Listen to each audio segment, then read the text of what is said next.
Welcome to CSEB aspirants. എന്ന് നമ്മൾ discuss ചെയ്യുന്നത് ലോയുമായി ബന്ധപ്പെട്ട ക്ലാസ്സാണ്. റൂൾസാണ് നമ്മൾ എടുത്തുകൊണ്ടിരുന്നത്. അമെൻമെൻറ്റ്സുമായി ബന്ധപ്പെട്ട, അതായത് റൂൾസിലെ അമെൻമെൻറ്റുകളും അമെൻമെൻറ്റുകളല്ലാത്ത ഭാഗങ്ങളും നമ്മൾ ഡിസ്കസ് ചെയ്യുന്നുണ്ട് കേട്ടോ. അപ്പോൾ 8A വരെ നമ്മൾ ഡിസ്കസ് ചെയ്തായിരുന്നു. റൂൾ 9 ഇന്ന് ഡിസ്കസ് ചെയ്യുന്നത്. അപ്പോൾ റൂൾ 9 കുറച്ച് അമെൻമെൻറ്റ് വന്നിട്ടുണ്ട്. അപ്പോൾ ആ മാറ്റങ്ങൾ എന്തൊക്കെയാണെന്ന് നോക്കാം. അമെൻമെൻറ്റ് വന്ന ഒരു ഭാഗമാണ് റൂൾ 9 കേട്ടോ. Procedure for amendment of bylaws എന്നതാണ് റൂൾ 9. റൂൾ 9 എന്താണ്?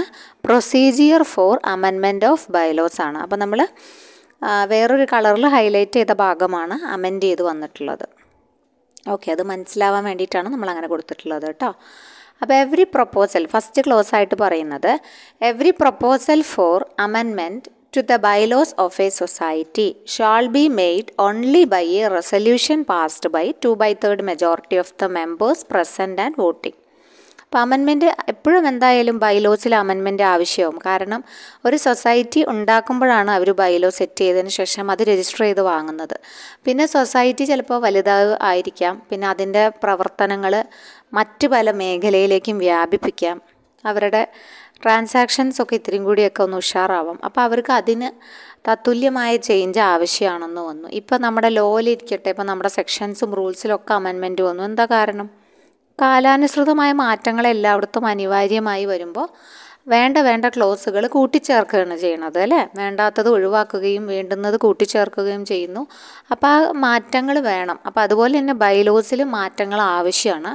അങ്ങനെ മാറ്റങ്ങൾക്ക് വേണ്ടിയിട്ടാണ് അമെൻഡ് ചെയ്യുന്നത് ബൈലോസ്.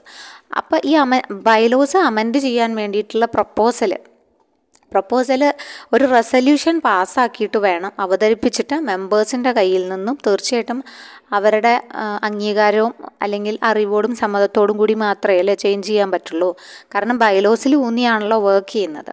അപ്പോൾ അതുകൊണ്ട് തന്നെ റെസല്യൂഷൻ പാസ്സാക്കണം. 2/3 majority of the members present and voting. അത് ശ്രദ്ധിക്കണം കേട്ടോ. 2/3 majority of the members present and voting. Such resolution shall be ആർക്ക് ഫോർവേഡ് ചെയ്യണം? രജിസ്ട്രാർക്ക് ഫോർവേഡ് ചെയ്യണം വിത്തിൻ 1 മന്ത് കേട്ടോ. Within 1 month from the date of the general body meeting. എന്നാണോ general body കൂടിയത് അതിന്നും ഒരു മാസത്തിനകം 1 മന്തിനകം എന്ത് ചെയ്യണം? ഈ റെസല്യൂഷൻ രജിസ്ട്രാർക്ക് ഫോർവേഡ് ചെയ്യും വേണം. അപ്പോൾ ഇവിടെ ശ്രദ്ധിക്കേണ്ട പോയിന്റുകൾ എന്തൊക്കെയാണ്? അമെൻമെൻറ്റ് ബൈലോസ് അമെൻഡ് ചെയ്യുമ്പോൾ റെസല്യൂഷൻ പാസ്സാക്കണം. എത്ര? 2/3 majority of the members present and voting. And such resolution shall be forwarded to the registrar within 1 month from the date of the general body meeting. Okay, അപ്പോൾ ഈ 2 close നിങ്ങൾ ഓർത്ത് വയ്ക്കണം. പിന്നെ അടുത്തതായിട്ട് വന്നിട്ടുള്ള ഭാഗമാണ് നമുക്ക് മാറ്റം വന്നിട്ടുള്ള ഭാഗം കേട്ടോ. അപ്പോൾ അതെന്താണെന്ന് നോക്കാം.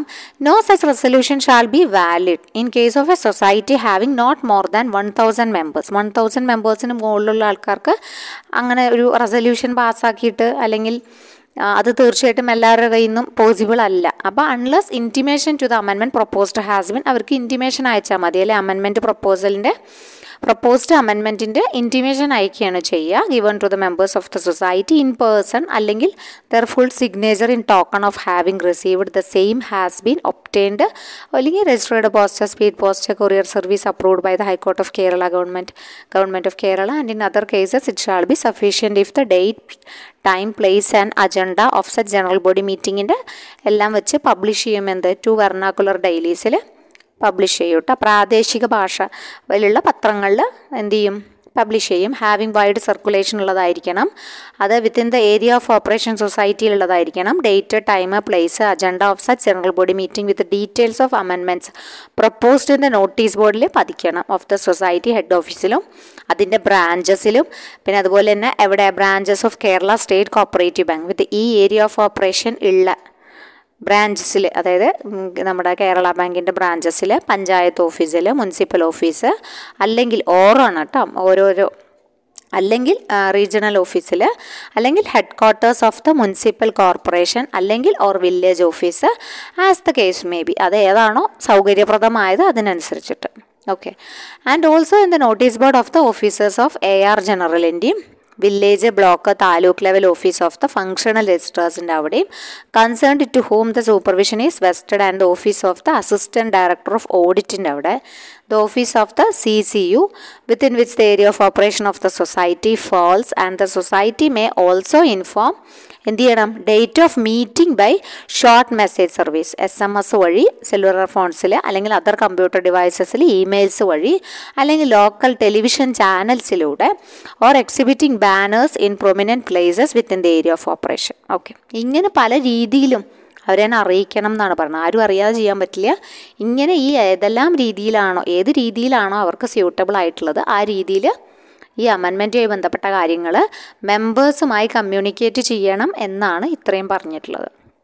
നിങ്ങൾ വായിച്ച് മനസ്സിലാക്കി വെച്ചാൽ മതി എങ്ങനെയാണ് എന്താണെന്നൊക്കെ കേട്ടോ. അതിൽ ഡീറ്റെയിൽഡ് ക്വസ്റ്റ്യൻസ് എങ്ങനെയാണ് വരിക, നമുക്ക് അങ്ങനെ ഏത് ഓഫീസിൽ പതിക്കും എന്നൊന്നും ചോദ്യം വരില്ല. എല്ലാ ഓഫീസുകളും, ഒട്ടുമിക്ക ഓഫീസുകളും ആ ഒരു ഏരിയ ഓഫ് ഓപ്പറേഷനുമായി ബന്ധപ്പെട്ടിട്ടുള്ള ഭാഗം മുഴുവൻ പറയുന്നുണ്ട് ഇതിൽ. അപ്പോൾ അതുകൊണ്ട് തന്നെ അതിന് പ്രാധാന്യമില്ല. അപ്പോൾ അതൊന്ന് ജസ്റ്റ് നോട്ട് ചെയ്യുക. അപ്പോൾ ഇവിടെ നോട്ട് ചെയ്യേണ്ട ഒരു പോയിൻ്റ് എന്താണെന്ന് വെച്ച് കഴിഞ്ഞാൽ, എത്ര ഇതാന്ന് വെച്ചാൽ having not more than 1000 members, ആ കാര്യം ഒന്ന് നോട്ട് ചെയ്യണം. 1000 മെമ്പേഴ്സ് ഉള്ളവരാണ് ഇങ്ങനെയൊക്കെ ചെയ്യേണ്ടതെന്നും മറ്റ് ആൾക്കാരെ എന്ത് ചെയ്യണമെന്നും പഠിച്ചിരിക്കുക. ആ 2 കേസും പഠിച്ചിരിക്കുക. ഓക്കെ, അപ്പോൾ നമുക്ക് അടുത്ത പോയിന്റിലേക്ക് പോവാം. അടുത്ത പോയിന്റ് പറയുന്നത് പിന്നെ കഴിഞ്ഞിട്ടില്ല കേട്ടോ.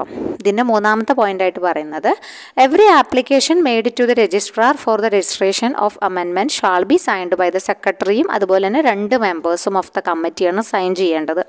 അപ്പോൾ ഈ ക്വസ്റ്റ്യൻ കണ്ടിട്ടുണ്ട് കേട്ടോ, മുമ്പ് വന്നിട്ടുണ്ട്. ആരൊക്കെയാണ് സൈൻ ചെയ്യേണ്ടത് എന്നതുമായി ബന്ധപ്പെട്ട ക്വസ്റ്റ്യൻ കണ്ടിട്ടുണ്ട്. അപ്പോൾ അതുകൊണ്ട് തന്നെ ഒന്ന് ശ്രദ്ധിക്കണം. ആരൊക്കെയാണ് സൈൻ ചെയ്യുന്നത്? സെക്രട്ടറിയും, ചിലപ്പോൾ പ്രസിഡൻറ്റും 2 മെമ്പേഴ്സും എന്നാവും തരിക. അല്ല, സെക്രട്ടറിയും 2 മെമ്പേഴ്സ് ഓഫ് ദ കമ്മിറ്റിയാണ് സൈൻ ചെയ്യേണ്ടത്. അപ്പോൾ അതൊന്ന് ഓർത്തിരിക്കുക. അപ്പോൾ അതിൽ എന്തെല്ലാം കണ്ടൻറ്റുകൾ ഉണ്ട് എന്നാണ് പറയുന്നത്. Date of the general body meeting ആപ്ലിക്കേഷനിൽ the date of the general body meeting at which the amendment was made, പിന്നെ the number of days of notice, general body convene ചെയ്യാൻ കൊടുത്തിട്ടുള്ള ഡേയ്സ് ഓഫ് നോട്ടീസിൻ്റെ number, notice required as per the bylaws for the general body meeting, പിന്നെ total number of members of the society on the date of such meeting, the number of members who formed the quorum for such meeting, the number of members present at such meeting, the number of members who exercised their votes at the meeting, the number of members who voted for amendment, അമെൻമെൻറ്റിന് vote ചെയ്ത ആൾക്കാർ. അപ്പോൾ ഇതെല്ലാം ചേർത്തിട്ടാണ് registration, amendment register ചെയ്യാൻ വേണ്ടിയിട്ടുള്ള application രജിസ്ട്രാർക്ക് forward ചെയ്യുക. ഇത്രയും കാര്യങ്ങൾ ഉൾപ്പെടുത്തിയിട്ടാണ് ഫോർവേഡ് ചെയ്യുന്നത് കേട്ടോ. ഓക്കെ, പിന്നെ ചെറിയൊരു മാറ്റം, വേറൊരു മാറ്റം കൂടി ഇതിൽ വന്നിട്ടുള്ളത്, ഇവിടെ ഒരു എമൗണ്ട് മാറിയിട്ടുണ്ടെന്നാണ്. ട്രഷറി ചെലാൻ്റെ എമൗണ്ട് മാറിയിട്ടുണ്ട്. ദ പ്രപ്പോസൽ ഷാൾ ബി, ഇങ്ങനെയുള്ള പ്രപ്പോസൽ വെക്കുമ്പോൾ അത് അക്കമ്പനീഡ്, എന്തൊക്കെ അതിൻ്റെ കൂടെ വെക്കണം എന്ന്.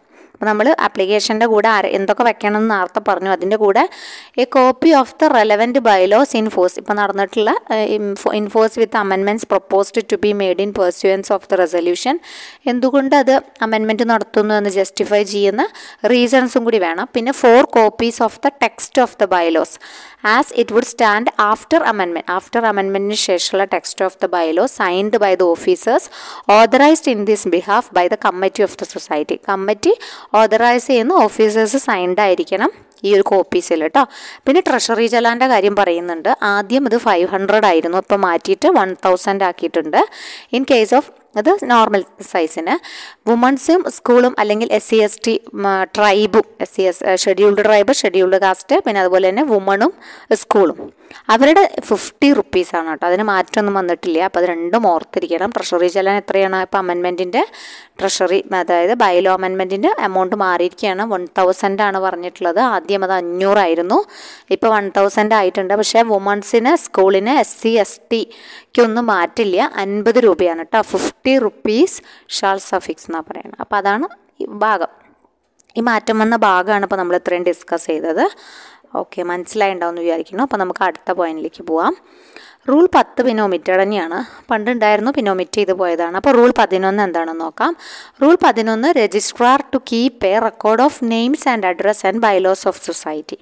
രജിസ്ട്രാർ റെക്കോർഡ് കീപ്പ് ചെയ്യണമല്ലോ, ആ നെയിംസും അഡ്രസ്സും ബൈലോസിൻ്റെ കാര്യങ്ങളൊക്കെ എഴുതിയിട്ട്. അപ്പോൾ അത് ഫോം നമ്പർ, രജിസ്റ്ററിൻ ഫോം നമ്പർ 4 കേട്ടോ. ഫോം നമ്പർ 4 നമ്മൾ ഫോം നമ്പറുമായി ബന്ധപ്പെട്ടൊരു വീഡിയോ ചെയ്തിട്ടുണ്ട്. അതിൽ ഒട്ടുമിക്ക എല്ലാ ഫോം നമ്പറും നമ്മൾ ഉൾപ്പെടുത്തിയിട്ടുണ്ട്. അപ്പോൾ അതുകൊണ്ട് കാണാത്ത കൂട്ടുകാർ ആരെങ്കിലും ഉണ്ടെങ്കിൽ അതൊന്ന് കണ്ടു നോക്കാം കേട്ടോ. കണ്ട് വ്യക്തമായി നിങ്ങൾ എഴുതി വെക്കണം. ഫോം നമ്പർ ചോദിച്ചാൽ നമുക്ക് ഒരുവിധമൊക്കെ അതൊന്ന് കിട്ടും. ഓക്കെ. മാക്സിമം നമ്മൾ ഉൾക്കൊള്ളിച്ചിട്ടാണ് ചെയ്തിട്ടുള്ളത്. A register in form number 4 showing the number, name and address of all societies registered under this act and the date on which its bylaws or the amendments thereto are registered. അപ്പോൾ അവരുടെ കാര്യങ്ങളെല്ലാം address ഉണ്ടായിരിക്കും, number ഉണ്ടായിരിക്കും, name ഉണ്ടായിരിക്കും, പിന്നെന്താണ്, പിന്നെ മാറ്റങ്ങൾ, bylaws അമെൻമെൻറ്റുമായ മാറ്റങ്ങളൊക്കെ അതിൽ ഉൾക്കൊള്ളിക്കും കേട്ടോ. A copy of each of the bylaws of the societies registered by him. അദ്ദേഹം രജിസ്റ്റർ ചെയ്ത കോപ്പീസ്, ബൈലോസിൻ്റെ കോപ്പീസ്, പിന്നെ അമെൻമെൻറ്റ്സ് എന്തെങ്കിലും വരുത്തിയിട്ടുണ്ടെങ്കിൽ അതൊക്കെ എന്തെല്ലാം അതൊക്കെ when registered should be filed along with the original bylaws. കോപ്പിയൊക്കെ സൂക്ഷിക്കും. Okay. Rule 12 procedure regarding change of liability. Without prejudice to Rule 9, no amendment to the bylaws of a society changing its liability from unlimited to limited under Section 11 shall be registered unless എന്ന് പറഞ്ഞിട്ടുണ്ട്. അതായത് ചട്ടം 9 മുൻവിധിയിലല്ലാതെ section 11 പ്രകാരം ഒരു സൊസൈറ്റിയുടെ ബാധ്യത പരിധിയില്ലാത്തതിൽ നിന്ന്, അതായത് പരിധിയിലേക്ക് മാറ്റുന്ന ഒരു ഭേദഗതിയും രജിസ്റ്റർ ചെയ്യാൻ പാടില്ല എന്ന് പറഞ്ഞിട്ടുണ്ട്. അപ്പം നമുക്കറിയാവുന്നതാണ്, ഒരു സൊസൈറ്റി രജിസ്റ്റർ ചെയ്യുന്നത് എങ്ങനെയാണ്, ഏത് ലയബിലിറ്റി വെച്ചിട്ടാണ്. സെക്ഷൻ 5 പറയുന്നുണ്ട് അല്ലേ, registration with limited liability only എന്ന് പറയുന്നുണ്ട്. സെക്ഷൻ 5 അത് പറയുന്നത് കേട്ടോ. Registration with limited liability only എന്ന് പറയുന്നത് സെക്ഷൻ 5 പിന്നെ ഇതുമായി ബന്ധപ്പെട്ട് സെക്ഷൻ 11 വരുന്നത്. സെക്ഷൻ 11 എന്ത് പറയുന്നുണ്ട്, ചേഞ്ച് ഓഫ് ലയബിലിറ്റി പറയുന്നുണ്ട് കേട്ടോ. സെക്ഷൻ 11 ഇതിൻ്റെ സെക്ഷനാണ്. ഇതിപ്പോൾ procedure regarding change of liability ആണ്. അവിടെ സെക്ഷനിൽ സെക്ഷൻ 11 ഇതിനെക്കുറിച്ചിട്ട് പറയുന്നുണ്ട്. അപ്പം ഇത് ഒരുമിച്ച് എടുത്തു വെച്ച് തന്നെ പഠിക്കണം അല്ലേ. സെക്ഷൻ 11 പഠിക്കണം, അതുപോലെ തന്നെ റൂൾ 12 പഠിക്കണം. അപ്പോഴാണത് പൂർണ്ണമാവുള്ളൂ കേട്ടോ. ഓക്കെ. അപ്പോൾ ഇത് കുറച്ച് പറഞ്ഞ് തീർത്തിട്ട് നമുക്ക് ഒരുമിച്ചിന് സെക്ഷൻസ് ഡിസ്കസ് ചെയ്യുമ്പം അതിൻ്റെ ബന്ധപ്പെട്ട റൂളും കൂടി നമുക്ക്, റൂളിലെ കണ്ടൻറ്റും കൂടി പറഞ്ഞു പോകാം. അപ്പോൾ നമുക്ക് പഠിക്കാൻ എളുപ്പമുണ്ടായിരിക്കും. അപ്പോൾ അത് പറഞ്ഞു. അത് കഴിഞ്ഞ് അതിൻ്റെ കണ്ടീഷൻസ് പറയുന്നത്, amendment has been approved by a resolution പാസ്സാക്കണം. 2/3 മെജോറിറ്റിയിൽ ഒരു റെസൊല്യൂഷൻ പാസ്സാക്കണം എന്ന് പറഞ്ഞു. മെമ്പേഴ്സ് പ്രസൻറ്റ് ആൻഡ് വോട്ടിംഗ് ആണ് at a meeting of the general body, specially called general body എന്ന് പറയുന്നുണ്ട് കേട്ടോ. അപ്പോൾ അതിന് വേണ്ടിയിട്ട് സ്പെഷ്യൽ ജനറൽ ബോഡി വിളിച്ചു ചേർക്കണം എന്ന് ഓർക്കുക. സ്പെഷ്യൽ ജനറൽ ബോഡി വിളിച്ചു ചേർത്തിട്ട് അതിലാണ് ഇങ്ങനെ റെസൊല്യൂഷൻ പാസ്സാക്കേണ്ടത്. അതിൻ്റെയാണ് 2/3 majority of the members present and voting എന്ന് പറയുന്നത്. ഇതിന് വേണ്ടിയിട്ട് for the purpose of which at least 7 clear days notice കൊടുക്കണം to all of its members എന്ന് പറയുന്നുണ്ട്. അപ്പോൾ ഇവിടുത്തെ പോയിന്റുകൾ ഏതൊക്കെയാണ്? അമെൻമെൻറ്റ് ചേഞ്ച് ചെയ്യാൻ റൂളിൽ പറയുന്നത് 2/3 majority of members present and vote ചെയ്യണം റെസൊല്യൂഷൻ പാസ്സാക്കാൻ വേണ്ടിയിട്ട്. അതിനുവേണ്ടി സ്പെഷ്യൽ ജനറൽ ബോഡി വിളിച്ചു ചേർക്കണം. 7 ഡേയ്സ് ക്ലിയർ നോട്ടീസ് കൊടുക്കണം, കൊടുക്കണം ഓൾ ഓഫ് ഇറ്റ്സ് മെമ്പേഴ്സ് എന്ന് പറയുന്നുണ്ട്. ഈ 3 പോയിന്റുകളും പ്രത്യേകതയാണ്. പിന്നെ പ്രത്യേകം ആലോചിക്കുക, അത് പരിധിയില്ലാത്തതിൽ നിന്നാണെങ്കിൽ പരിധിയിലേക്ക് മാറ്റുന്ന ഒരു ഭേദഗതിയും രജിസ്റ്റർ ചെയ്യാൻ പാടില്ല എന്ന് ഓർത്തിരിക്കുക. അതാണ് പ്രൊസീജിയർ റിഗാർഡിങ് ചേഞ്ച് ഓഫ് ലയബിലിറ്റിയുമായി ബന്ധപ്പെട്ട് പറയാനുള്ളത് കേട്ടോ. അപ്പോൾ ഇത്രയാണ് റൂൾ 12. അപ്പോൾ റൂൾ 12ൻ്റെ കൂടെ ഓർത്ത് വയ്ക്കേണ്ട സെക്ഷൻ എന്ന് പറഞ്ഞാൽ സെക്ഷൻ 11 ചേഞ്ച് ഓഫ് ലയബിലിറ്റി എന്ന് പറഞ്ഞിട്ടുള്ള സെക്ഷൻ 11 റൂൾ 12 രണ്ടും ഒന്ന് ഓർത്ത് വയ്ക്കുക. പിന്നെ ഇതുമായി ബന്ധപ്പെട്ട ഇപ്പോൾ ഈ ഒരു ഭാഗത്ത് നമ്മൾ പറഞ്ഞു അമെൻമെൻറ്റിൽ വന്നതാണ്. ഇപ്പോൾ അമെൻമെൻറ്റിൻ്റെ ബൈലോസ് ചേഞ്ച് ചെയ്യണതിനെക്കുറിച്ചും അമെൻഡ് ചെയ്യണതിനെക്കുറിച്ചും രജിസ്റ്റർ ചെയ്യണതിനെക്കുറിച്ചൊക്കെ മുമ്പ് നമ്മൾ പറഞ്ഞിട്ടുണ്ട്. അപ്പോൾ അതുമായി ബന്ധപ്പെട്ട് നമ്മൾ നോക്കുമ്പം ഈ രജിസ്ട്രേഷൻ അമെൻമെൻറ്റ് റിജക്റ്റ് ചെയ്തു എന്ന് വിചാരിക്കാം.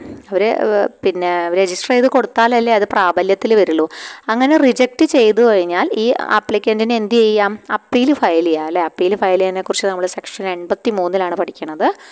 അപ്പോൾ അത് ഫയൽ ചെയ്യാൻ പറ്റും. അത് ഫയൽ ചെയ്യുമ്പോൾ അത് ആർക്കാണ് അപ്പോൾ കൊടുക്കുക? 60 ദിവസത്തിനുള്ളിലാണ് കേട്ടോ. അങ്ങനെ ഒരു റിജക്ഷൻ ലഭിച്ച് 60 ദിവസത്തിനകം അപ്പീൽ ഫയൽ ചെയ്യുക. അപ്പീൽ ഫയൽ ചെയ്യാം. RCSന് അല്ലെങ്കിൽ ഗവൺമെൻറ്റിനാണ് കൊടുക്കുക.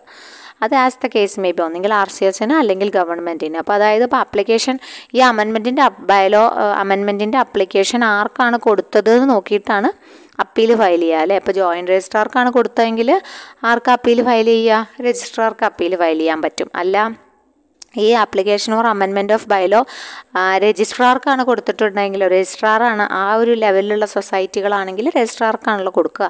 അപ്പോൾ രജിസ്ട്രാർക്കാണ് കൊടുത്തിട്ടില്ലെങ്കിൽ അപ്പം അവർ ഫയൽ ചെയ്യേണ്ടത് ആർക്കാണ്? ഗവൺമെൻറ്റിനാണ്. ആ ഒരു പോയിൻറ്റും കൂടി നമ്മൾ ഒന്ന് ഓർത്ത് വെക്കണം കേട്ടോ. അപ്പോൾ അതുമായി ബന്ധപ്പെട്ട പോയിൻറ്റുകൾ അത്രയൊക്കെയാണ് പറയാനുള്ളത്. ബാക്കി നമുക്ക് അടുത്ത ക്ലാസ്സിൽ ഡിസ്കസ് ചെയ്യാം. അപ്പോൾ റൂൾ 12 വരെയാണ്. 13 വീണ്ടും അമെൻമെൻറ്റ് വന്നിട്ടുണ്ട് കേട്ടോ. റൂൾ 13 ബന്ധപ്പെട്ട അമെൻമെൻറ്റുകൾ വന്നിട്ടുണ്ട്. അത് നമുക്ക് അടുത്ത ക്ലാസ്സിൽ ഡിസ്കസ് ചെയ്യാം. ഓക്കെ, അപ്പോൾ വേറൊരു നല്ല ക്ലാസ്സുമായിട്ട് കാണാം. താങ്ക്